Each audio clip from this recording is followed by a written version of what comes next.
ইঁদুরের উপদ্রবে আপনি হয়ে উঠেছেন নাজেহাল, তাহলে আমার এই ছোট্ট টিপসটি আপনি ফলো করতে পারেন।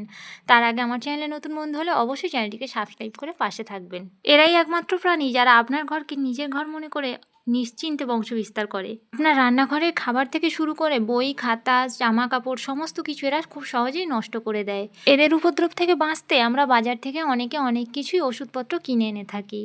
আর সেই ওষুধপত্র না কিনে টাকা না খরচ করে যদি ঘরোয়া উপায়ে কিছু করা যায়, তো চলো শুরু করি সেই টিপসটি। ছোট্ট এবং খুব সাধারণ একটি টিপস। দেখো, এর জন্য লাগবে একটা প্লেট নিয়ে নিয়েছি আমি, আর তারপরে লাগবে একটা গ্রেডারের সাহায্যে আমি কি করব সেটা তোমাদেরকে দেখাবো। তার মধ্যে একটা পেঁয়াজ আমি ছাড়িয়ে নিয়েছি, ছোট পেঁয়াজ হলেও হবে। যার বাড়িতে যতটা পরিমাণ প্রয়োজন সে ততটাই পেঁয়াজ নেবে এখানে। আর বেশি যদি ইঁদুরের উপদ্রব হয় অবশ্যই একটু বেশি নিতে হবে, আর যদি কম হয় তাহলে কমেতেই হবে।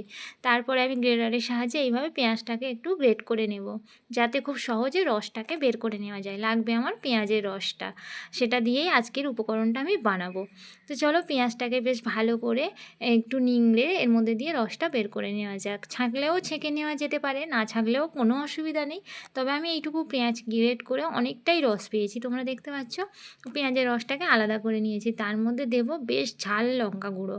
এখানে ঝাল লঙ্কা গুঁড়োটাই ব্যবহার করতে হবে, যাতে ইঁদুরের খেয়ে নাক দিয়ে কান দিয়ে ধোঁয়া বেরোয়।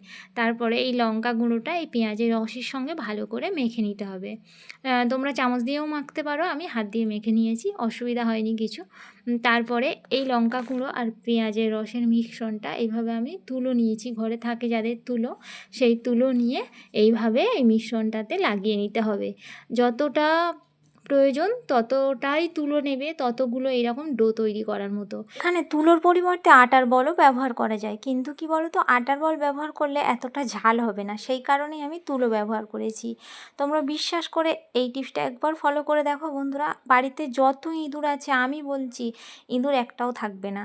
এরা খাবে আর খুব সহজেই বাড়ি থেকে তো পালাবে, আর তোমার বাড়ির মুখও হবেই না।